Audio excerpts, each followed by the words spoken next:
일어나신 믿음으로 사는 교회 성도님들을 주님의 이름으로 축복합니다. 함께 자리에서 일어나심으로 주님 찬양하시며 나아가도록 하겠습니다.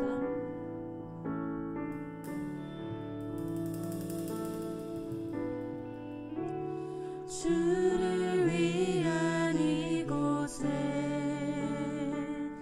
예배하는 자들 중에 그가 찬능이 없어 주님께서 슬퍼하시네.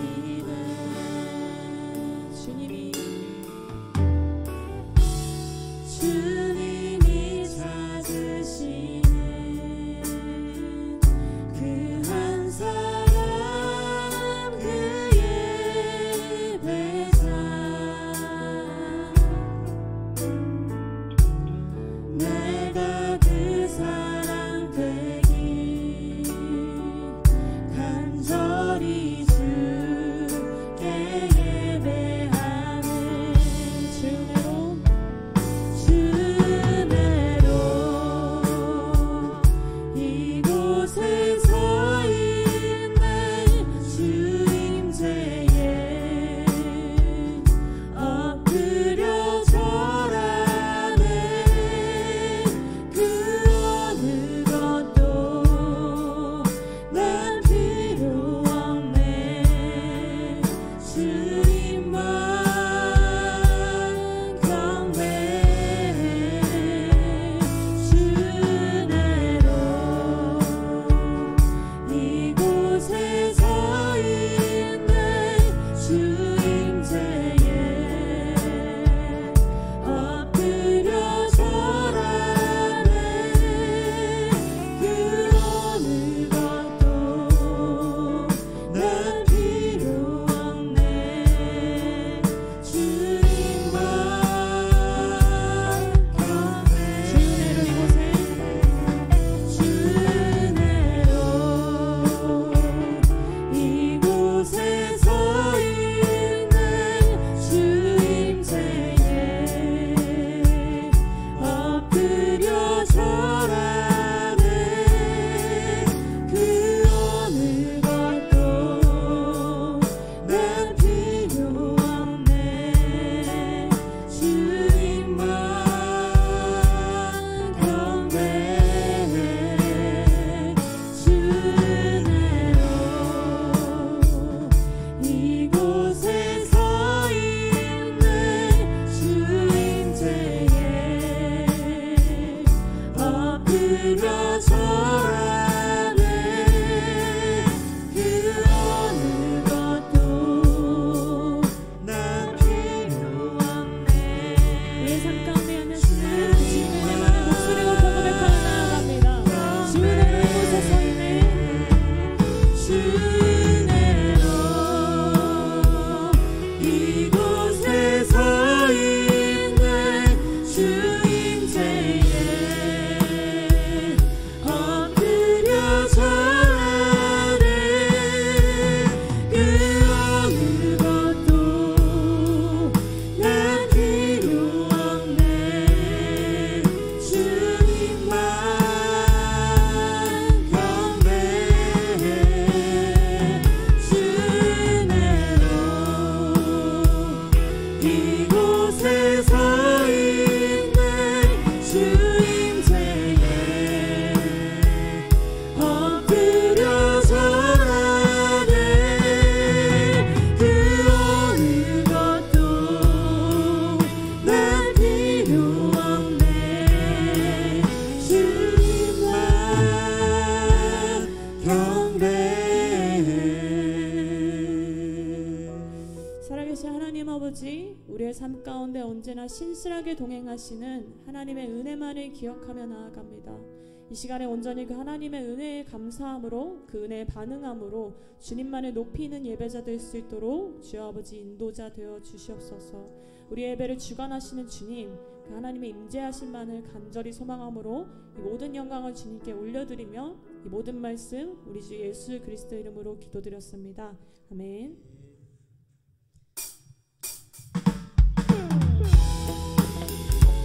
박수치심으로 우리를 인도하시는 목자 되시는 주님, 그 주님 한 분만에 높이며 나아가길 소망합니다.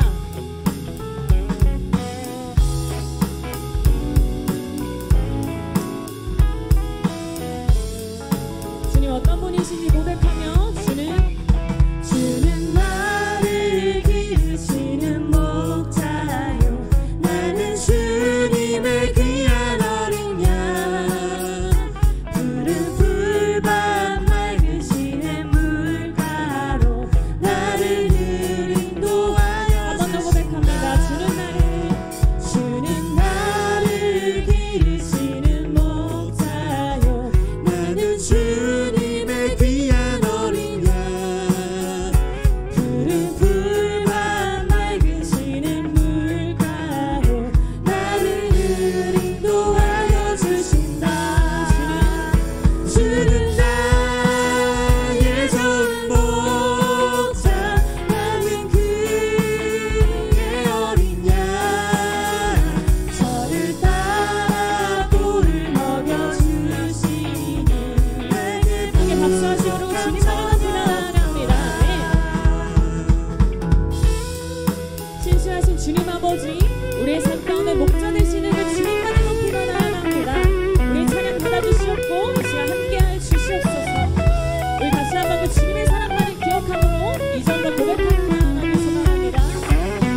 간절하게 소망하시면서 오 성령 하나님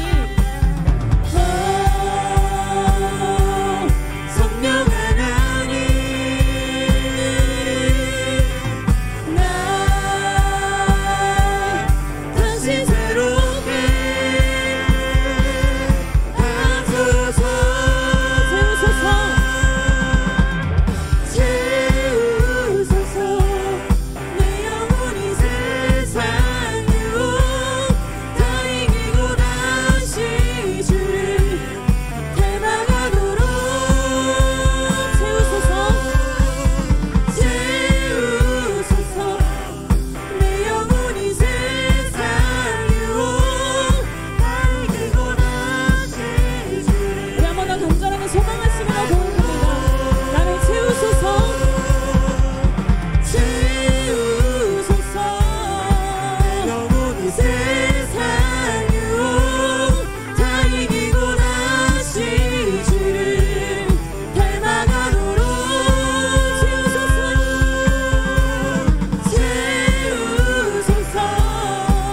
영혼이 세상 유혹 다 이기고 다시 이상 주님만을 높이며 함께 박수 치시기로 고백합니다. 할렐루야. 하나님 우리 영혼을 성령으로 새롭게 하여 주시옵소서.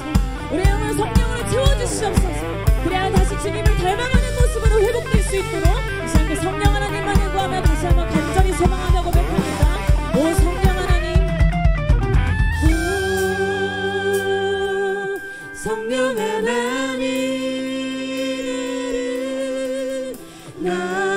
날 다시 새롭게 오 성령 하나님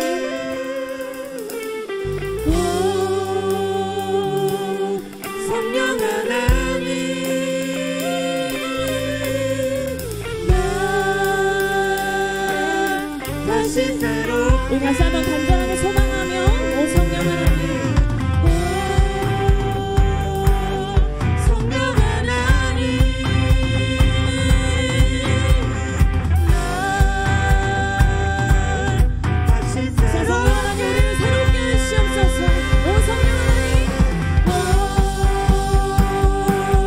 성령 하나님 날 다시 새롭게 하소서 채우소서 내 영혼이 세상 유혹 다 이기고 다시 주를 나타나도록 오직 성령으로 채워주시옵소서. 아멘. 채우소서 하나님 나의 영혼을 새롭게 하시옵소서. 성령 하나님 나의 영혼을 가득히 채워주시옵소서. 온전히 그 주님만을 구하며 고백합니다. 나를 채우소서. 아멘. 채우소서 세상 유혹 다 이기고 다시 주를 닮아가도록 채우소서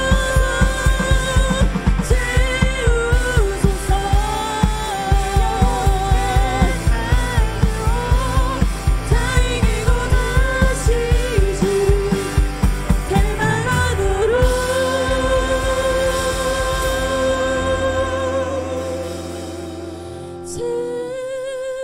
채우소서 내 영혼이 세상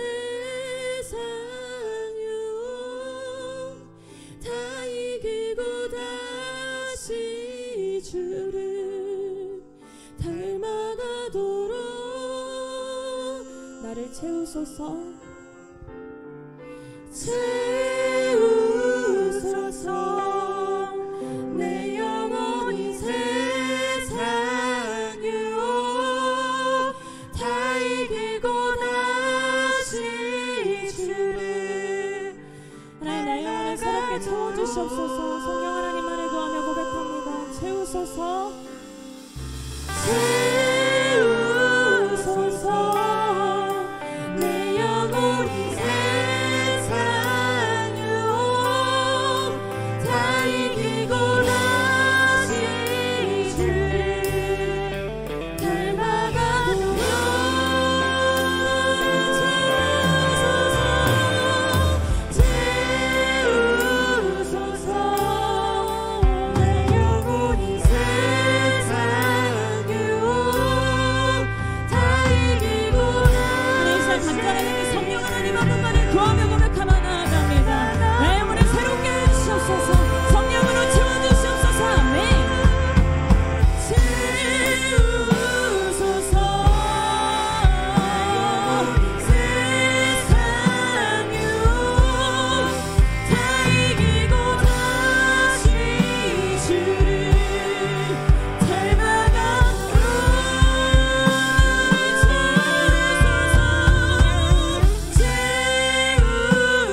이기고 다시 주를 닮아가도록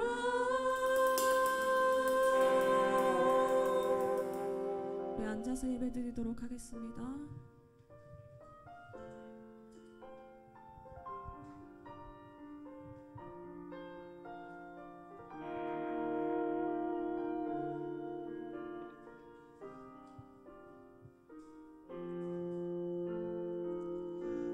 오소서 진리의 성령님,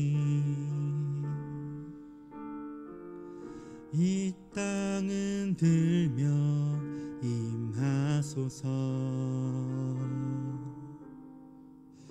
거짓과 탐욕 죄악에 무너진 우리 가슴 정케하소서. 오소서 은혜의 성령님, 하늘 가르고 임하소서. 거룩한 불꽃 하늘로서 임하사 타오르게 하소서. 주 영광 위에 분의 불길 타오르게 하소서. 진리의 말씀 이 땅 새롭게 하소서. 은혜의 강물 흐르게 하소서.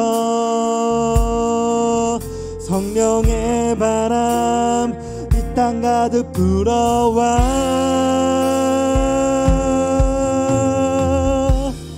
흰 옷 입은 주의 순결한 백성, 주의 영광 위에 이제 일어나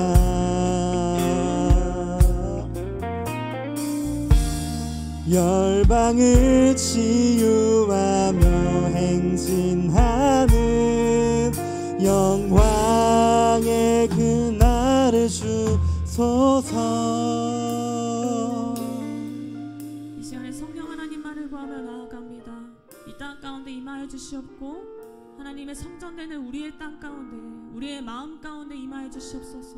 우리를 새롭게 해달라고 그 마음 품고 다시 한번 성령 하나님 구하며 고백하도록 하겠습니다. 오소서 오소서 진리의 성령님, 이 땅은 들며 임하소서. 거짓과 탐욕 죄악에 무너진 가슴 정케 하소서. 오소서 은혜의 성령님, 오소서 은혜의 성령님, 하늘 가르고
하소서. 주의 말씀 이 땅 새롭게 하소서. 은혜의 강물 흐르게 하소서. 성령의 바람 이 땅 가득 불어와.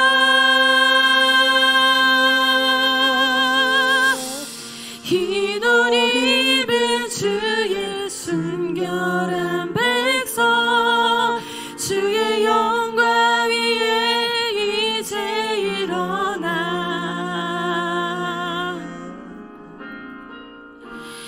열방을 치유하며 행진하는 영광의 그날을 주소서.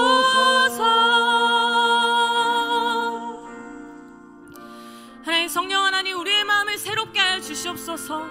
다시 한번 진리의 말씀으로 깨우칠 수 있도록 주님 인도하여 주시옵소서. 하나님, 은혜의 성령님을 다시 한번 바라볼 수 있는 그 마음을 허락하여 주시옵소서. 오 아버지 하나님, 완악하고 죄악된 우리의 마음이 주님을 바라보지 못했던 마음들을 회개하며 나아갑니다. 이제는 성령 하나님, 우리의 마음을 깨우치게 하여 주시옵소서. 다시 한번 뜨거운 그 믿음으로 부흥의 불길이 타오를 수 있도록 우리의 마음이 온전히 그 주님만을 향하게 해달라고 이제 함께 주님을 바라보며 기도하심으로 나아가도록 하겠습니다. 오 아버지 하나님, 인도하시옵소서. 오 아버지 하나님, 진리함을 향하여 한 번만을 바라보며 나아갈 수 있도록 주님 인도하시옵소서. 성령 하나님, 한 번만을 입에만 나아갈 수 있도록 주님 인도하시옵소서. 주 아버지 하나님, 인도하시옵소서.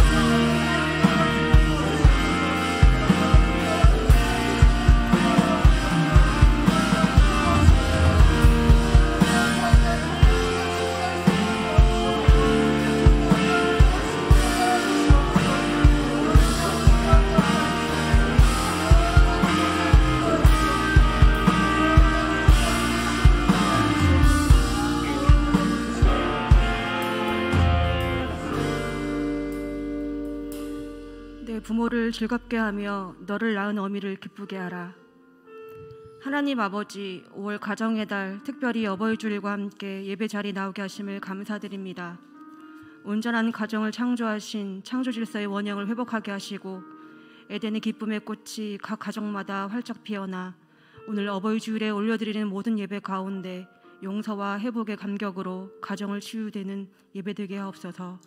믿음으로 사는 교회 청소년 주일학교 다음 세대를 세워주셔서 세상의 모든 한계와 장애물을 뛰어넘는 기적의 세대가 되고 청년들을 통해 예수님의 십자가를 통한 구원 사역이 밝히 드러나게 하셔서 사명을 통해 시대를 환히 밝히는 하나님 나라의 영적 정규군으로 쓰임받게 하옵소서.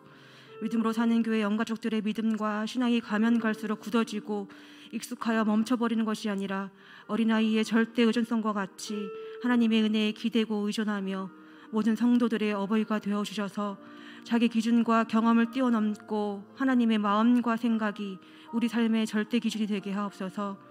하나님, 코로나 이후에 현장 예배가 회복되는 중에 있습니다. 온라인 신앙으로 멈추지 않게 하시고 하나님을 향한 진심과 정성을 올려드릴 수 있는 한국교회가 되게 하옵소서. 한국교회가 눈에 보이는 것에 마음을 뺏기지 않게 하시고 보이지 않는 하나님의 말씀과 약속을 마치 보는 것과 같은 믿음으로 살아가게 하옵소서.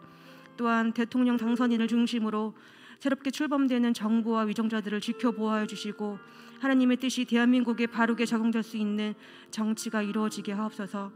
하나님, 참혹한 전쟁 상황을 겪고 있는 우크라이나에 도움의 손길과 온 열방의 기도가 닿을 수 있게 하시고 신음하는 국민들의 아픔과 공포가 속히 종식되게 하옵소서. 또한 신앙의 핍박 가운데 있는 세계 열방교회 복음의 자유를 허락하여 주시고 온 땅에 그리스도의 계절이 오게 하셔서 모든 선교지에 하나님의 통치가 임하고 하나님의 왕되심이 온 열방 가운데 선포되어 하나님의 나라가 속히 임하게 하옵소서. 우리의 모든 예배가 오직 하나님을 높이게 하시고 주일 예배에 선포되는 사도행전 강해를 통해 모든 성도들이 하나님 나라의 부활을 발견하여 성령의 지혜로 세상의 술수를 이기게 하시고 한 치의 흐트림 없이 교회를 견고하게 바쳐 든든한 기초를 이루고 새벽 예배부터 모든 공예배, 5월 18일부터 시작되는 가스펠 프로젝트, 숨 모임이 말씀의 균형을 이루어 부흥케 하옵소서. 하나님, 담임 목사님을 위해 기도합니다.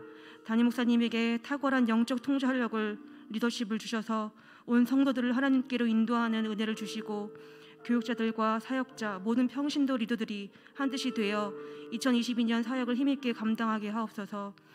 하나님, 오늘도 우리는 주님의 은혜를 구합니다. 사랑하는 믿음으로 사는 교회 성도들의 염려하는 것들을 하나님 앞에 내려놓고 그 염려와 근심이 예수 그리스도의 결박을 푸심으로 해결되기를 원합니다.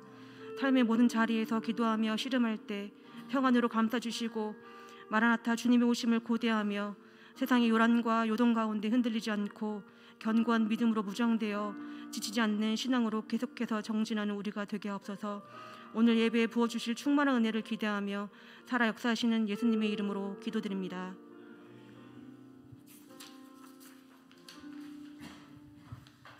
할렐루야. 예배에 나오신 믿음으로 사는 교회 성도님들을 주님의 이름으로 축복합니다. 함께 좌우 앞뒤 바라보시면서 우리 손을 뻗고 함께 축복했으면 좋겠습니다. 평화, 하나님의 평강이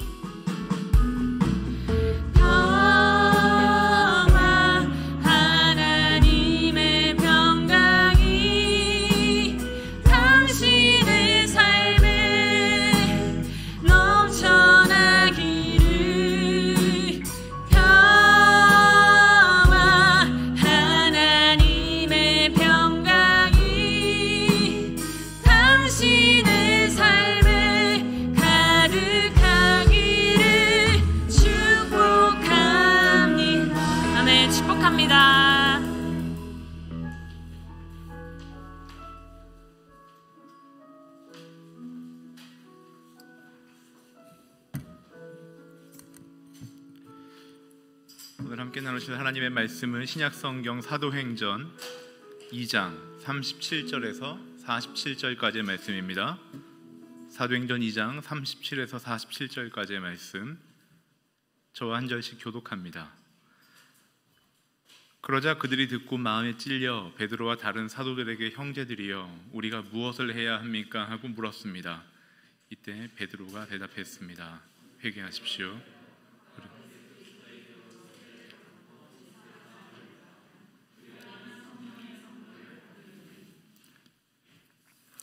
이때 베드로가 대답했습니다. 회개하십시오. 이 약속은 여러분과 여러분의 자녀와 먼데 있는 모든 사람, 곧 주 우리 하나님께서 부르시는 모든 사람들에게 주신 것입니다.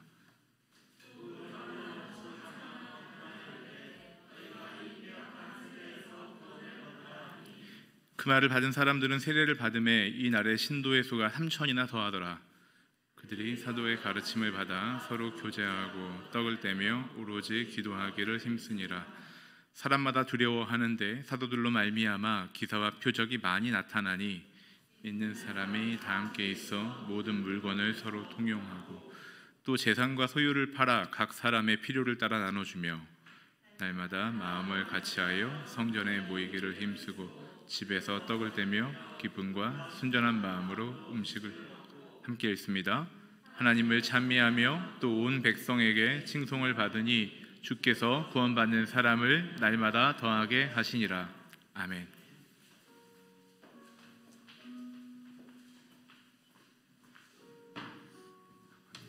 할렐루야.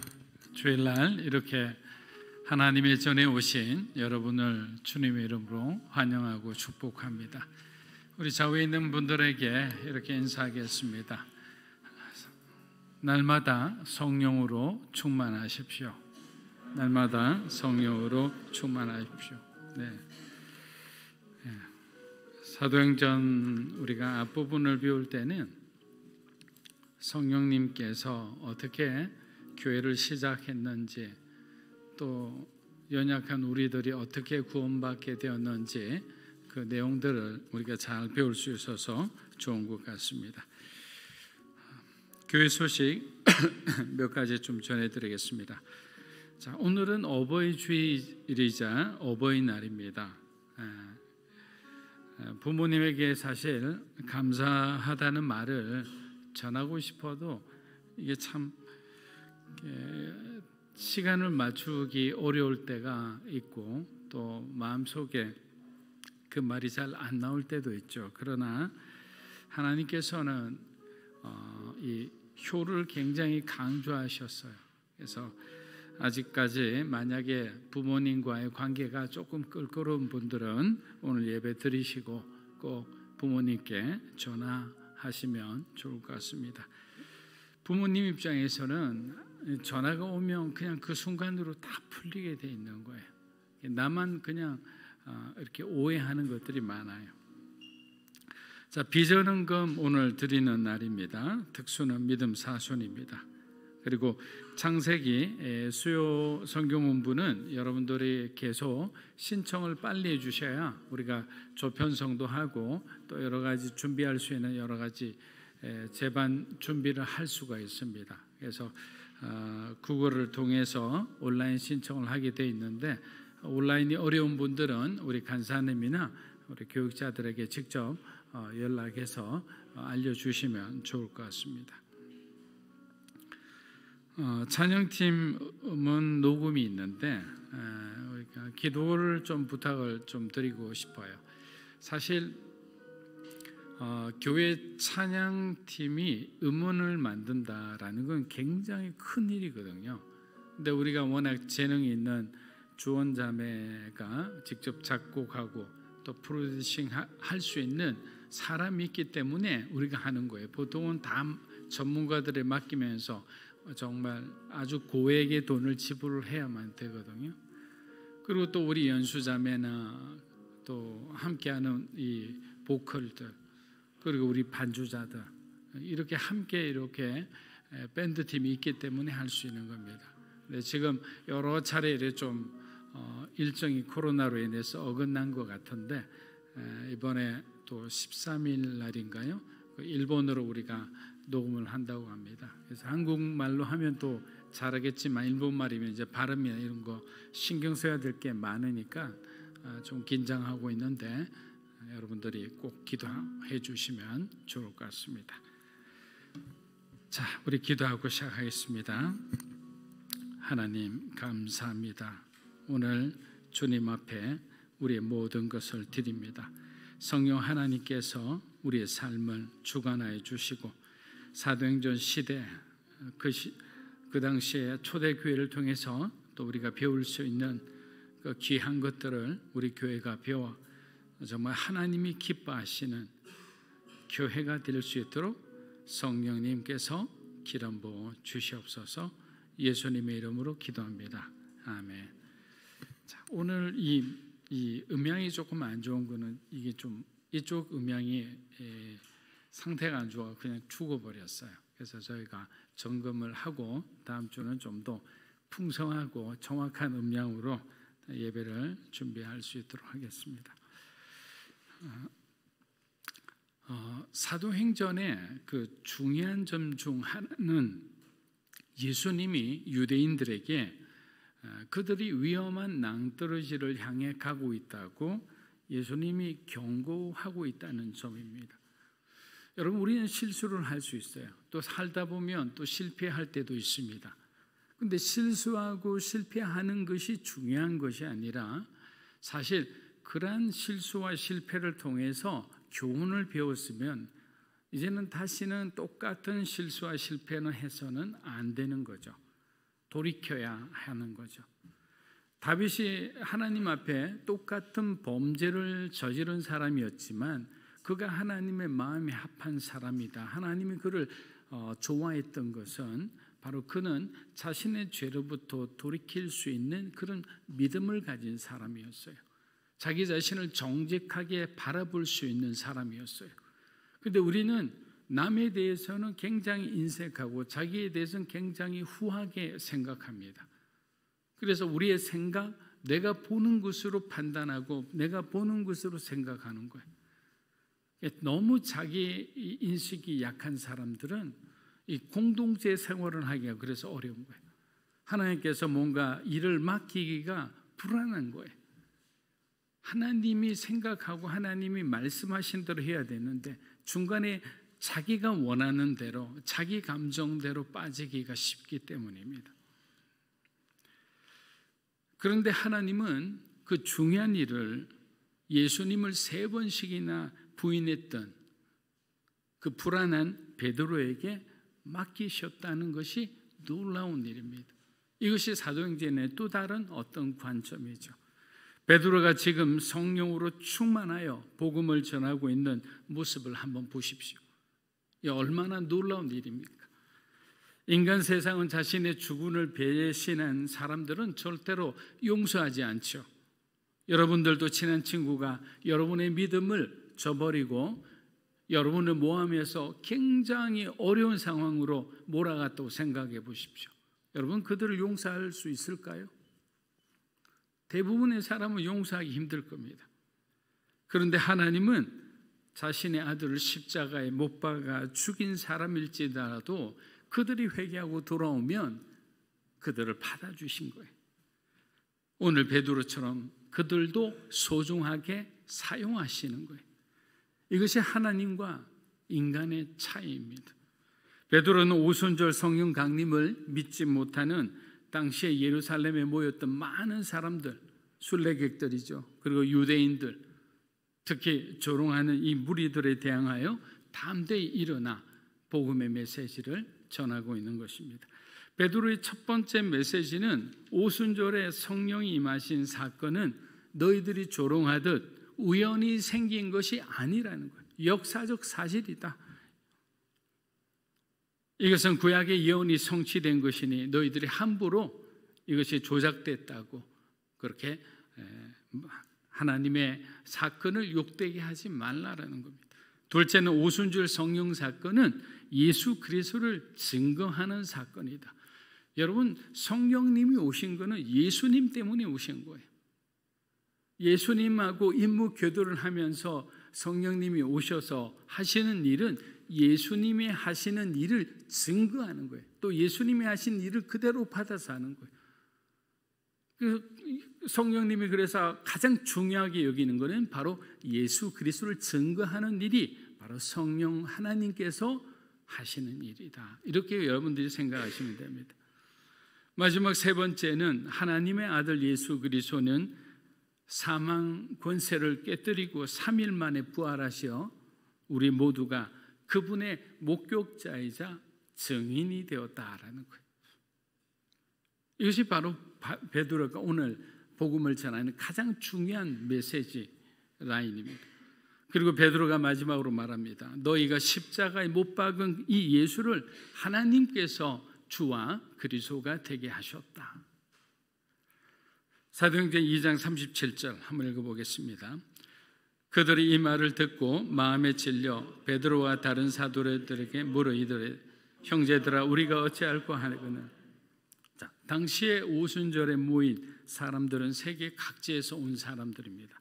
이들은 국적도 다르고 사회적 신분도 다릅니다. 어떤 사람은 고용주고 어떤 사람은 그 고용주의 노동자였습니다. 이렇게 다양한 사람들이 모여 있는 가운데 있습니다. 성격도 제각각입니다. 베드로처럼 아주 다혈질인 사람도 있고 바나바처럼 마음이 따뜻한 사람도 있었습니다. 이렇게 다양한 사람들이 모여 베드로의 설교를 들은 후 그들은 자신들이 예수님께 무슨 짓을 했는지 비로소 깨닫기 시작했는 거예요. 그 순간 마음에 심한 찔림을 받아 그들은 견딜 수가 없었던 거예요. 왜? 그들의 죄가 그대로 드러나니까. 내가 예수를 죽였다, 내가 메시아를 죽였다. 그동안은 그들이 부인했던 가짜 메시아라고 그렇게 생각했던 그 메시아가 살아계신 하나님의 아들이었다는 생각을 하는 순간부터 그들은 견디기 힘들었던 겁니다. 여기서 찔려라는 이 헬라 단어는 격하게 찔려 관통시키다, 또 하나는 실신시키다, 이런 거예요. 이 사람들은 지금 자신의 죄를 깨닫는 순간부터 양심의 가책으로 심각한 고통을 지금 받고 있는 거예요. 영적인 무지 속에 있던 백성들에게 베드로의 한편의 설교가 그들에게 새로운 세계를 향한 눈을 뜨게 해준 겁니다. 오랫동안 학수고대였던 메시아를 자신의 손으로 죽였다. 이것은 있을 수 없는 일이죠. 또 있었어도 안 되는 일이죠. 이것을 깨닫는 순간 그 자리에 있었던 대부분의 사람들은 정상적인 생활을 할 수 없는 상태에 이르렀다고 보는 게 정확합니다. 그들이 할 수 있었던 유일한 말은 뭡니까? 우리가 어찌할꼬?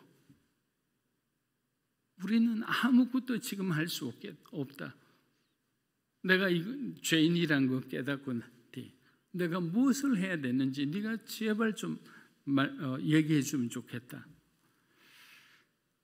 사람들은 자신의 죄를 인정하고 애통하며 우리가 메시아를 죽였으니 어떻게 하나님 앞에 다시 나아갈 수 있는 길이 있다면 그 길을 좀 가르쳐 달라고 애원하듯이 사람들이 모여들기 시작했습니다. 사도행전 2장 38절입니다. 베드로가 이르되 너희가 회개하여 각각 세례를 받고 죄사함을 받으라. 그리하면 성령의 선물을 받으리니. 자, 사람들의 구원 요청에 베드로는 그들이 먼저 회개할 것을 요청합니다. 베드로가 말하는 회개란 마음의 변화와 행위의 변화를 동시에 말하는 거예요. 마음만 변하는 것이라면 어느 순간 그 마음이 변질돼 가지고 다시 그들의 행동이 죄를 지으면 안 되는 것이죠. 죄를 미워하고 죄를 슬퍼하고 하나님께로 완전히 돌아서는 것이 바로 회개입니다. 두 번 다시 돌아갈 수 없는 상태가 회개입니다. 그래서 여러분들이 자꾸만 반복되는 죄를 지으면 여러분이 심각하게 여러분이 정말 하나님 앞에 회개한 자들인지 우리가 한번 돌아볼 필요가 있는 거예요. 왜냐하면 영적으로 회개는 더 이상 돌아갈 수 없는 어떤 강을 걷는 것과 마찬가지이기 때문입니다. 베드로는 유대인들에게 너희가 거부하고 저주했던 예수 그리스도의 이름으로 세례를 받는 굴욕을 너희도 먼저 받아들이랍니다. 왜 세례가 굴욕일까요? 여러분, 당시에는 이방인 개종자들만 세례를 받았어요. 나중에 후에는 모든 사람이 받게 되었지만 당시에는 그랬어요. 그래서 이 사람들은 공개적으로 세례를 받아야 됐습니다. 그래서 그들의 신앙을 이제는 공개적으로 모든 사람들이 나는 그리스도인이라는 것을 이 사람이 그리스도인이라는 것을 알 수 있도록 그렇게 세례를 주었던 것입니다. 사랑하는 여러분, 회개는 하나님 안에서 우리가 회복을 바라보고 가는 은혜의 길이에요. 절대로 여러분 회개하고 하나님 앞에 여러분의 잘못을 고백하는 것을 두려워하거나 부끄러워하거나 힘들어할 필요가 없는 거예요. 회복해야 되는 거예요. 그러려면 먼저 우리의 잘못을 하나님께 모두 토해 넣어야 되는 것이죠. 베드로도 약속하고 있습니다. 너희가 예수의 이름으로 세례를 받으면 성령이 주는 선물을 받겠다. 그런데 그 선물이 두 가지라는 거예요. 여러분, 성령께서 세례를 받고 회개하고 들어온 사람들에게 어떤 선물을 줄까요? 첫 번째 선물, 죄사함의 선물입니다. 이 죄사함의 선물은 바로 하나님 예수님께서 십자가에 못 박히심으로 인해서 우리에게 주어진 거예요. 하나님의 아들이 십자가에 못 박히지 않았다면 우리에게 죄사함의 선물은 주어지지 않습니다. 저와 여러분이 하나님 안에서 구원받을 수 있었던 가장 큰 이유는 죄 없으신 예수님께서 이 땅에 내려오셔서 3년 동안 33년간의 평생의 공생의 삶을 살면서 우리를 위해서 제물이 되어 주셨기 때문입니다. 그래서 십자가를 우리는 뭐라고 얘기하느냐? 자기 백성을 향한 사랑, 그 사랑이 십자가를 통해 하나님께서 입증해 주셨다라는 겁니다. 두 번째 선물은 그들을 그리스도와 연합시키고 그들을 진정한 그리스도인으로 변화시켜 주시는 바로 성령님을 우리에게 주셨다는 거예요. 그래서 저와 여러분들이 예수를 믿었을 때 먼저 우리는 죄사함을 받은 이제는 칭의하신 의인 하나님의 자녀가 되었잖아요. 그 두 번째는 성령 하나님께서 우리와 함께 교제하고 소통할 수 있게 되었다는 거예요. 그러니까 어려울 때 누구를 찾아야 되나요? 성령님을 찾으라고 그랬잖아요. 성령 하나님, 요즘 너무나 마음이 답답합니다. 주변에 많은 일들이 복잡하게 내 마음을 힘들게 합니다. 사람들의 시선이 따갑습니다. 그들이 나를 우회하는 눈길이 내가 견디기 힘듭니다. 학생이나 어떤 직장이나 여러분 지내다 보면 그런 어떤 숱한 그런 마음의 어떤 혼란과 어려움을 겪을 수밖에 없잖아요. 누구한테 기도합니까? 성령님한테 기도하는 거죠. 도와달라고, 지혜를 달라고. 그리고 어떨 때는 돌파할 수 있는 그런 용기가 필요한 거예요.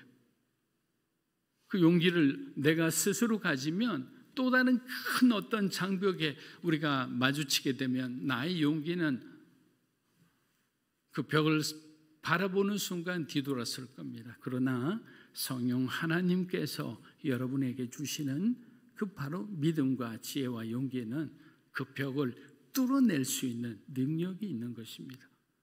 하나님을 의지하며 나아가는 여러분이 되시기를 주의 이름으로 축복합니다. 그런데 이런 생각을 해봅니다. 우리가 구원받을 때 죄는 태산만큼 지어놓고 회개는 이토록 짧은 시간 안에 이루어지는 것이 이해가 되지 않는다는 사람들도 있어요. 죄를 지은 만큼 우리가 죄를 씻어내는 그 죄의 대가를 치르는 그 기간들이 있어야 되지 않습니까? 마치 인과응보처럼 어떤 세상의 어떤 논리로 그렇게 접근해서 말하는 사람들이 있습니다. 그렇지 않죠. 그래서 우리는 구원의 이야기를 하나님의 전적인 은혜라고 말하는 거예요. 값없이 하나님께서 우리를 구원해 주신 거죠. 그러나 여러분, 우리가 분명히 주의하고 경계해야 되는 것은 은혜 받은 사람들의 삶, 구원받은 사람들의 삶을 하나님께서는 지켜보신다라는 거예요. 다른 말로 하면 구원받은 사람들은 반드시 우리의 삶에 성화의 과정이 드러나야 되는 거예요. 다른 말로 하면 성령의 열매가 맺혀지는 삶을 살아야 되는 거죠. 그리스도인답게 우리의 삶 가운데 하나님의 어떤 사랑과 자비와 또 온유함과 또 남을 위한 이타적인 모든 그런 모습들이 나타나야 되는 거예요.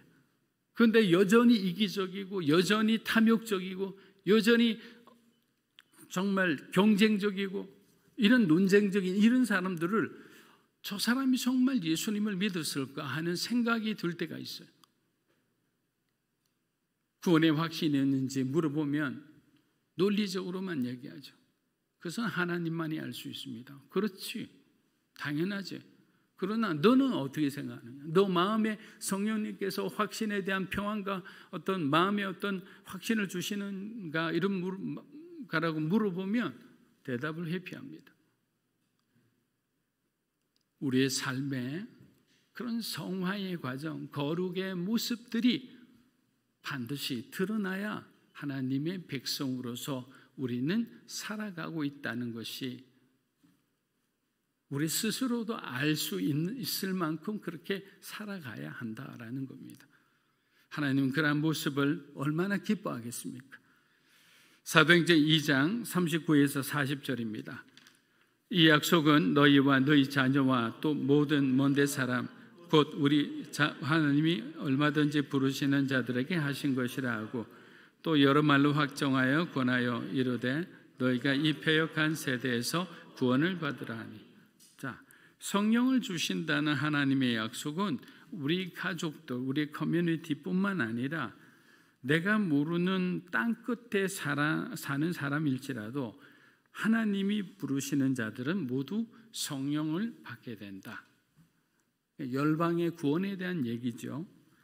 요엘서 2장 28절 말씀처럼 하나님은 성령을 대한민국에만 부어주시는 것이 아니라 만민에게 부어주신다. 모든 백성들에게 부어주신다는 거예요. 하나님이 지으신 모든 백성들에게 숨을 쉬고 호흡하는 모든 사람들에게 부어주신다. 그러나 그 사람들이 모두 구원받은 선택받은 하나님의 백성은 아니겠죠. 즉 어느 특권층에만 하나님의 구원의 은혜가 임하지 않도록 하나님은 그 하나님의 공의는 그 정도를 지키는 거죠. 주의 이름을 부르는 회개하는 모든 자녀들에게 유대인이든 이방인이든 상관없이 그들에게 은혜를 부어주신다는 거예요. 사랑하는 여러분, 하나님의 구원의 은혜가 이렇게 풍성하고 무한하다는 사실은 우리에게 어떤 도전을 줍니까? 우리가 전도해야 될 대상이 그만큼 많다는 거예요. 모든 만민에게 하나님이 기회를 주고 계시잖아요. 우리가 어떤 기독교 신학적 어떤 이론에 너무 매여 있을 필요가 없어요. 우리는 누가 선택되었는지 모르니까 최선을 다해서 오늘도 누군가에게 그 사람이 구원받을지 모른다고 생각하고 계속 복음을 전해야 되는 거잖아요. 예정론에 따르면. 사도행전 1장 8절입니다. 그러나 성령이 너희에게 오시면 너희는 힘을 받아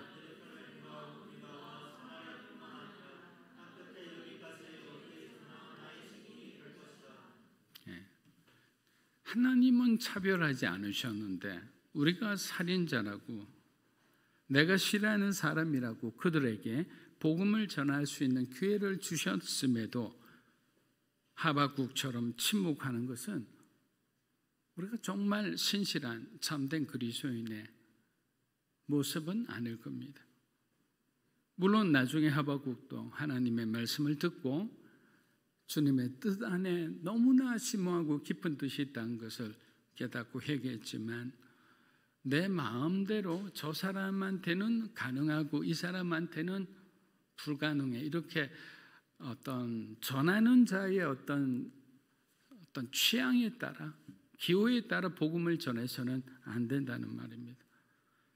우리 모두는 땅끝까지 가기 위해서는 내가 가장 싫어하는 곳을 통과해야만 합니다. 그래서 1장 8절에는 사마리아라는 그 땅을 이렇게 표기한 것입니다. 성경에 이유 없는 땅을 지명을 왜 집어넣겠습니까? 사람들이 가장 가기 힘든, 가장 싫어하는 곳이, 기피하는 곳이 있다는 말이죠. 사랑하는 여러분, 우린 정말 연약한 사람들이라 인생을 살면서 미워하는 사람, 원망스러운 사람, 기억조차 하기 싫은 사람들을 너무나 많이 만들어 놓았어요. 그 사람들이 모두 모여 있는 곳이 바로 여러분의 마음속의 사마리아이죠. 여러분들이 사마리아 땅을 건너기 싫을 때마다 요한복음 4장에 나오는 예수님의 이야기를 여러분들이 한번 생각해 보았으면 합니다. 제자들이 극구 반대했죠. 또 그 사막길을 이렇게 둘러서 가야 돼요. 굳이 그렇게 갈 필요가 없는데 예수님은 그 땅을 향해서 갔어요.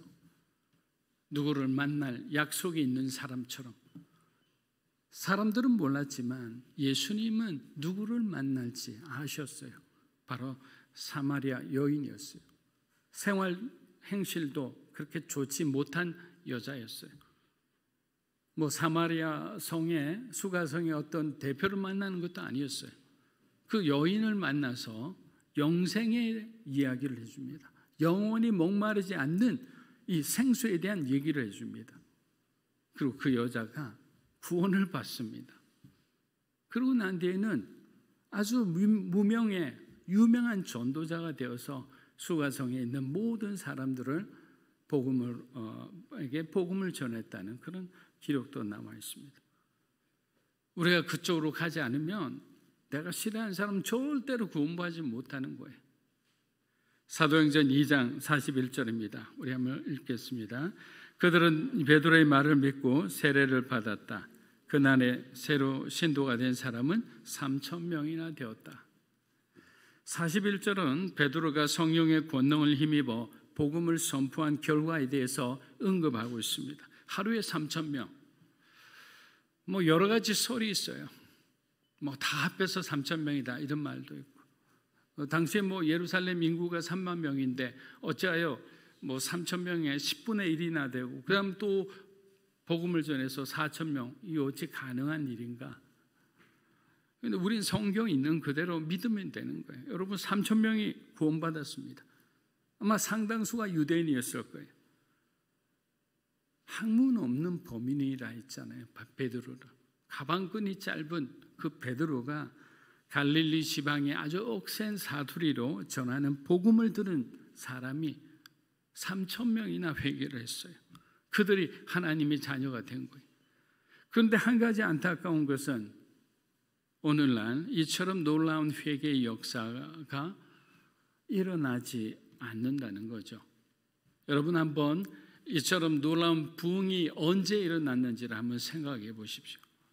우리가 아는 놀라운 부흥은 대부분 100년, 200년 전에 일어났던 것들 뿐입니다. 조나단 에드워즈의 대각성 운동, 웨일즈의 부흥 운동, 평양 대부흥, 이거 다 100년, 200년 전이잖아요. 근데 지금은 성령의 능력, 복음의 능력이 수명을 다한 듯 그렇게 느껴진다는 것이 안타까운 현실입니다. 정말 더 이상 우리에게 회개와 부흥의 놀라운 역사가 일어나지 않는 것일까요? 교회와 목회자와 성도들이 다시 한번 우리들의 현 주소를 되돌아보는 시간이 되었으면 합니다. 사도행전 2장 42에서 45절입니다. 그들이 사도들의 가르침을 받아 떡을 떼며 오로지 기도하기를 힘쓰니라. 사람마다 두려워하는데 사도들로 말미암아 기사와 표적이 많이 나타나니 믿는 사람이 다 함께해서 모든 물건을 서로 동용하고 또 재산과 소유를 팔아 각 사람의 필요를 42절은 당시 초대교회의 성격을 잘 나타내주고 있습니다. 42절 보니까 뭐가 나옵니까? 사도의 가르침을 받아, 이 가르침을 받아라는 단어가 나옵니다. 근데 이 가르침을 받아라는 단어는 수동태가 아니라 능동태예요. 능동태란 말은 무엇인가 하면 사도들이 가르칠 때 성도들이 적극적으로 그 가르침을 받았다는 거예요. 초대교회의 가장 큰 장점은 뭐냐면 가르치는 공동체이자 동시에 배우는 공동체였다는 거예요.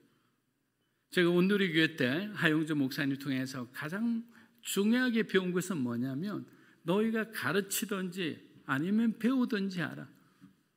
이곳에 있는 우리 교인들은 가르치고 있든지 누군가에게 배우고 있든지 해야지 여러분들이 성장할 수 있다고, 성령의 사람으로.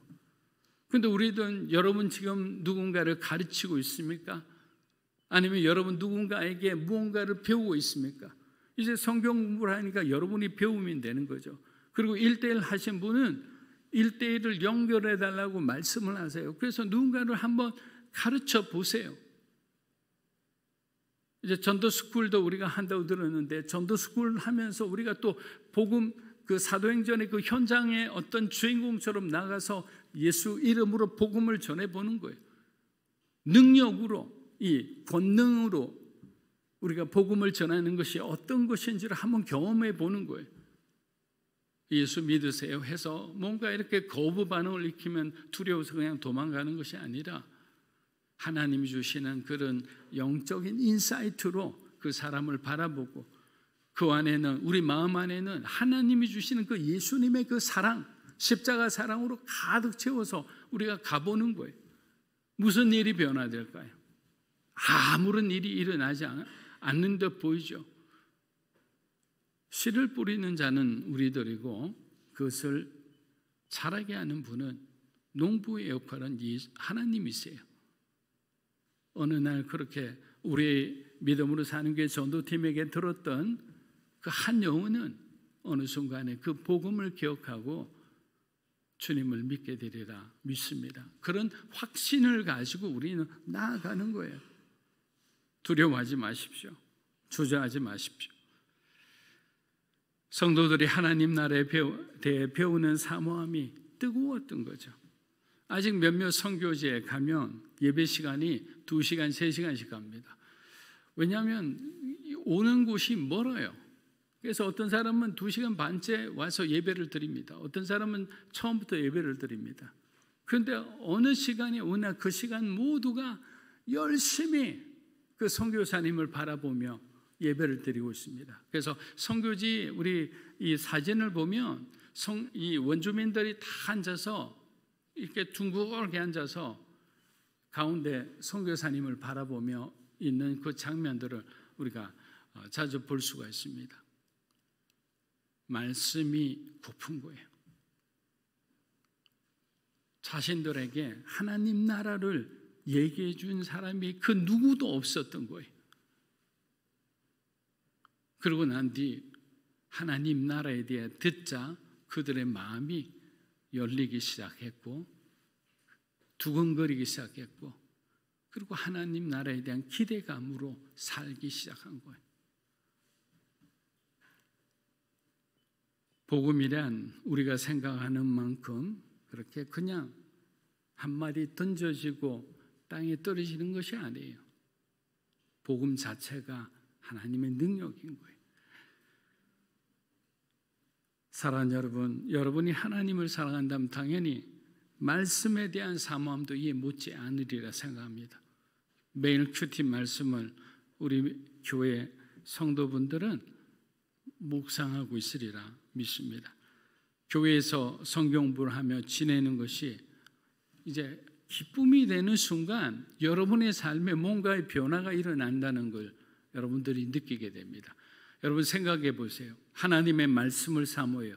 말씀을 사모하다 보면 기도하게 되어 있어요. 기도하게 되어 있으면 하나님의 감동이 주는 것을 우리가 할 수밖에 없어요. 그렇게 순종했을 때 하나님께서 그 순종을 통해서 놀라운, 우리가 기대하지 않았던 그런 놀라운 일들이 벌어지기 시작해요. 우리는 그 벌어지는 놀라운 하나님의 일의 증인이 돼요. 증인이 되니까 나는 다시 한번 큰 은혜를 받아요. 그 은혜를 받은 사람은 또다시 하나님이 보내시는 곳으로 나가요. 그러다가 선교사로 나가죠. 그러다가 목회자로 하나님 앞에 헌신하게 되는 거예요. 왜? 기적을 계속 보니까 하나님이 행하시는 모든 것은 우리 눈으로 볼 땐 다 기적이잖아요. 변하지 않을 사람이 변하니까. 정말 아무리 예수 믿으라고 뭔가 방법을 다 써도 믿지 않던 우리 부모님들이 30년, 40년 만에 하나님 앞에 무릎 꿇고 복음 앞에 다가오니까, 영접하니까. 근데 우리는 여전히 막연하게 생각하는 거예요. 언젠가, 썸데이에 suddenly 주님이 오시면 어떡해요? 그래서 제가 늘 우리 교회에 말씀드린 거는 구원의 문제는 긴박성을 우리가 가지고 언제 주님이 오실지 모른다는 그런 마음으로 우리가 살아가야 한다는 것입니다. 두 번째 초대교회의 특징은 교제하는 교회였습니다. 영적 변화의 첫 번째 특징은 나눔입니다. 나눔. 은혜 받은 자는 나누게 되어 있어요. 나눌 수 없다는 것은 내가 받은 게 아무것도 없다는 거예요. 하나님께 받았다면 그 하나님의 사랑과 하나님의 자원들이 당연히 나를 통해 흘러가게 돼 있어요. 그런데 나누지 않는 사람들은 어떤 사람이냐? 주님의 사랑을 받은 게 아니에요. 그 사람이 주님의 사랑을 받은 척하는 것뿐이죠. 왜? 받은 사람은 나눌 수밖에 없어요. 용서를 받아본 사람은 다른 사람을 용서합니다. 그래서 우리가 하나님의 용서를 받고 내가 지난날에 나의 죄를 다 회개하고 내가 예수를 영접했잖아요. 그럼 나는 그동안 그렇게 미워했던, 그렇게 적대시했던 내 주변의 사람들을 품을 수 있는 사람이 돼요. 그들을 용서할 수 있는 사람이 돼요. 왜? 내가 용서받았으니까. 근데 내가 그런 용서를 받지 못했다면 다른 사람을 품을 수 있는 공간이 없어요. 여러분, 배려라는 거 다 이것은 내 안에 공간이 커지는 거예요. 커지는 거. 그러면 내가 깨어짐으로 내 벽에 있는 벽을 다 깨뜨리고 이걸 공사를 해야 이만큼 넓어져서 그동안 못 받아 내가 품지 못했던 사람들이 이만한 문제를 가진 사람들까지 우리가 품을 수 있게 되는 거예요. 내가 깨어지고 내가 쓰라리는 그 아픔 가운데서 한 사람 한 사람을 품고 나아갈 수 있는 거예요. 그것이 왜? 예수 그리스도의 사랑을 내가 받았기 때문에. 성도들이 함께 모여 예배드리고 은혜를 받으니 자신의 물건을 내어놓기 시작합니다. 이것이 내 물건이라 생각되어지지 않고 하나님이 주신 거라 생각하니까 아깝지도 않은 거예요. 그럼 당연히 하나님의 마음이 머무는 곳으로 물질은 자연적으로 흐르게 됩니다. 또 어떤 사람들은 자신의 재산을 팔아 어려운 사람들에게 나눕니다. 왜냐하면 강팍해진 유대교 지도자들은 예수를 그리스도로 시인하는 자를 출교하겠다라고 이미 결의하였기 때문에. 여러분, 이 출교라는 건 얼마나 무서운 건지 아세요? 유대 공동체 안에서 경제 활동을 할 수 없는 거예요. 지금도 저기 이스라엘에 가면 이 메시아닉 주이시가 있어요. 예수를 믿는 유대인들이죠. 그 사람들은 지금도 유대인 그 공동체 안에 들어갈 수가 없어요. 그래서 가난해요.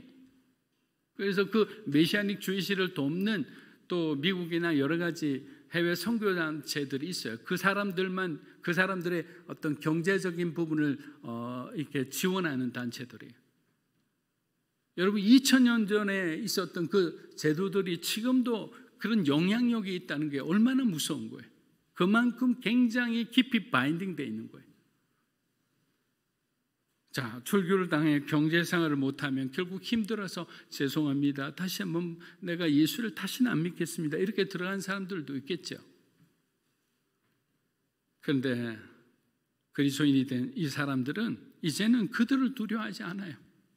오히려 그리스도를 하나님의 아들이라 담대히 선포하며 살아가기 시작합니다. 이를 본 유대교 지도자들이 제절을 한 거죠. 경제적인 어려움 빠지자 성도들이 그냥 내 거 써라 내가 도와줄게 난리가 난 거예요. 지금 요한복음 9장 22절입니다. 그 부모가 이렇게 말한 것은 무슨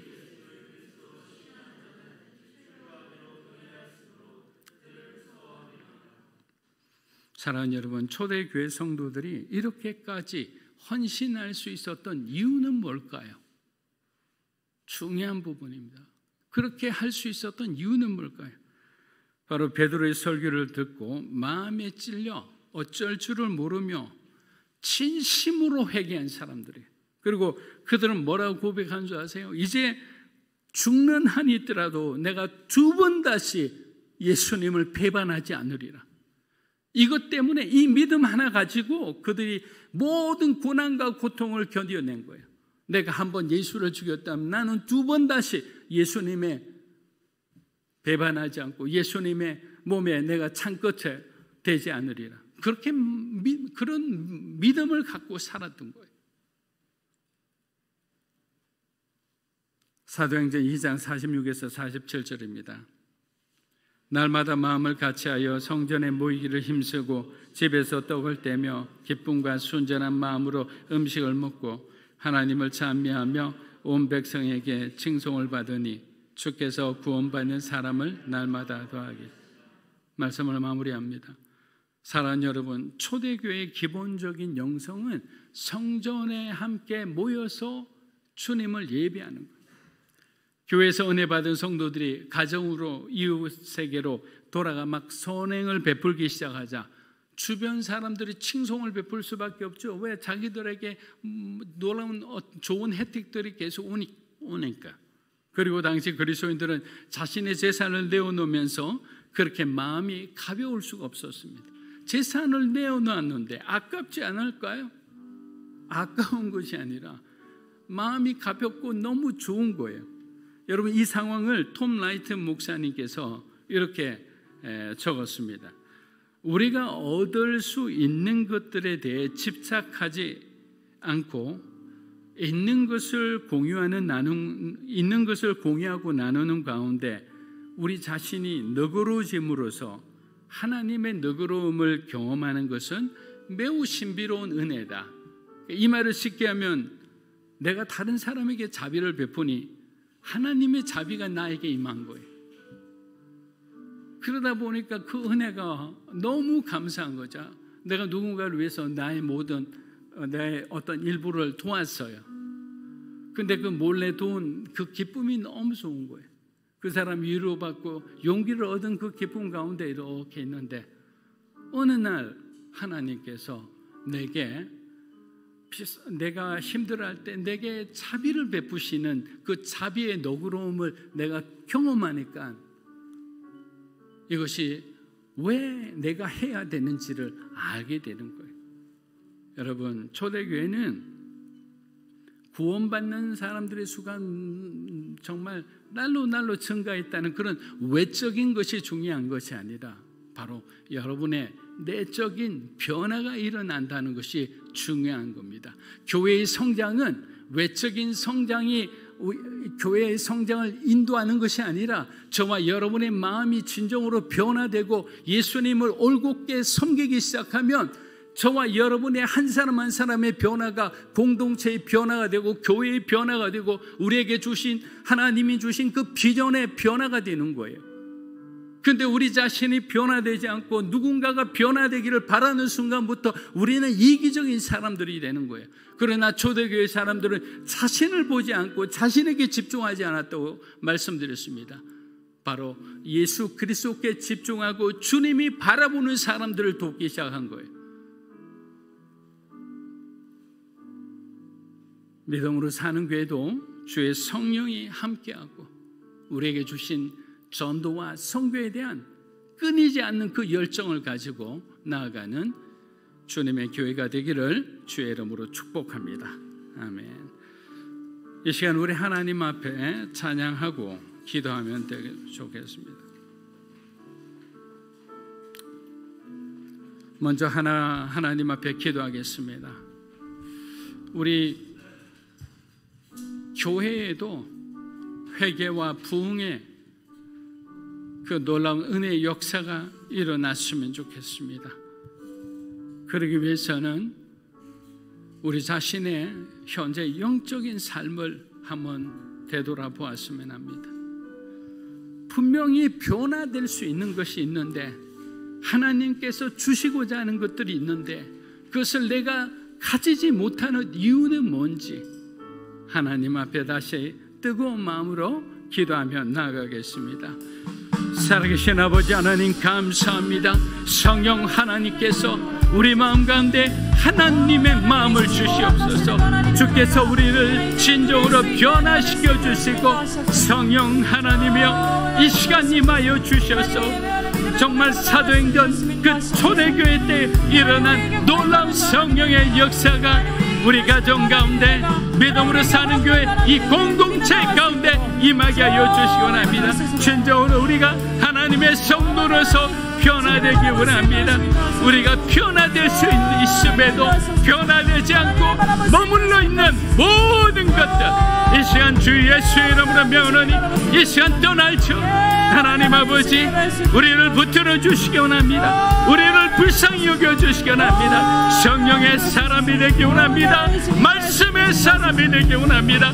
하나님 앞에 기도하는 사람이 되기 원합니다. 하나님 우리가 더욱더 기도하며 하나님의 뜻을 우리가 쫓아가는 사람이 되기 원합니다. 초대교회가 하나님 앞에 기도하며 나아갔듯이 하나님 사랑하며 나아갑니다. 우리를 변화시켜 주시기 바랍니다.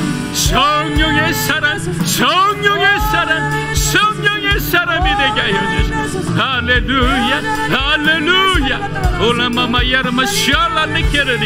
어둠아 떠날지어다, 어둠아 떠날지어다. 예수 이름으로 명하노니 이 시간 우리 마음속에 있는 모든 어둠을 떠나가게 하여 주시옵소서. 미말라 리케르바리. 예수 이름으로 할렐루야. 찬양하고 우리 마무리하겠습니다. 은혜 아니면 살아갈 수가 없네. 호흡마저도 다 주의 것이니 세상 평안과 위로 내게 없어도 예수 오직 예수뿐이네.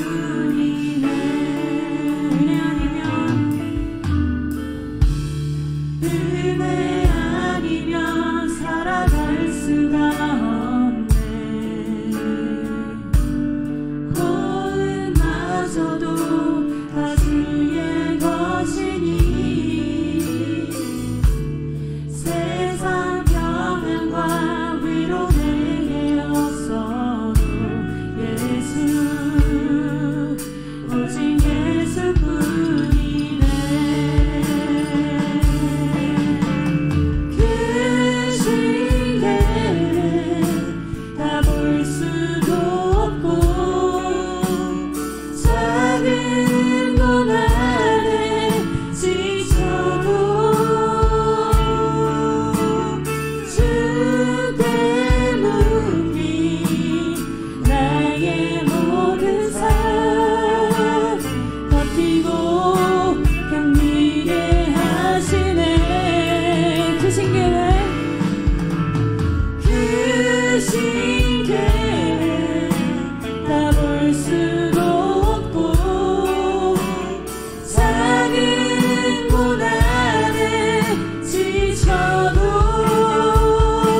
하나님 감사합니다. 살아갈 수가 없네. 나의 모든 것 다 주께 맡기니 참된 평안과 위로 내게 주신 주 예수, 오직 예수뿐이네.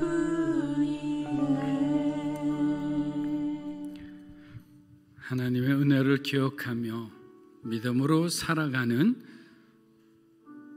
우리 성도 한 사람 한 사람의 삶이 되게 하여 주시옵소서.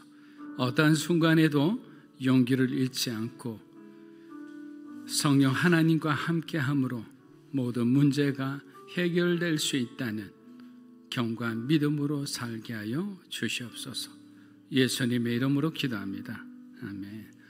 자, 오늘 특별한 날이기 때문에 함께 비전헌금 우리 특별송하겠습니다.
예수의 보혈에 힘입어 하나님 자녀가 되었으니 난 영원히 하나님의 자녀로 살래요.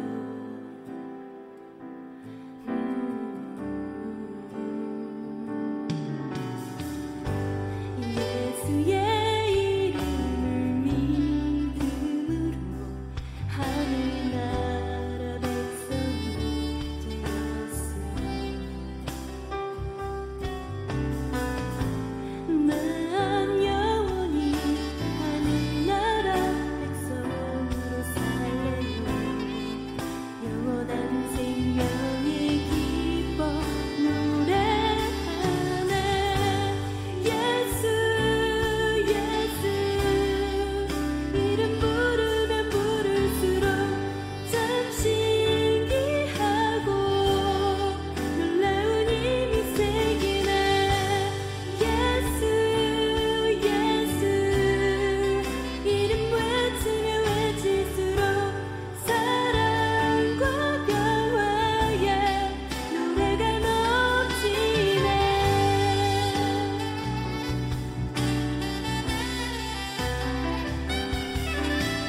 은혜로운 찬양 감사합니다. 우리 자리에 일어나셔서 하나님 앞에 우리 봉헌하겠습니다.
하나님을 사랑해서 주님 주신 거 구별하여 드립니다. 드리는 이 물질을 통해 우리 주님의 이름이 세상을 향한 이 복음 전파가 더욱 확장되고 풍성하게 전해지게 축복하여 주시옵소서. 어려울수록 하나님을 의지하고 우리가 풍요로울수록 하나님 앞에 겸손한 자들 되게 하여 주시옵소서. 이제는 우리 주 예수 그리스도의 은혜와 하나님 아버지의 크고 놀라우신 사랑과 성령님의 감화 감동 교통하심의 역사가 우리를 구원하신 주님의 은혜에 감사하여 우리에게 주어진 남겨진 이 시간 동안 주의 복음을 전하며 살아가기를 원하는 사랑하는 믿음으로 사는 교회 성도 한 분 한 분의 삶과 가정과 그의 자녀들 위해 영상으로 예배드리는 주님의 귀한 백성들 위해 이 나라의 민족과 한국 교회 위해 이제로부터 영원토록 함께 하시기를 간절히 축원하옵나이다. 아멘.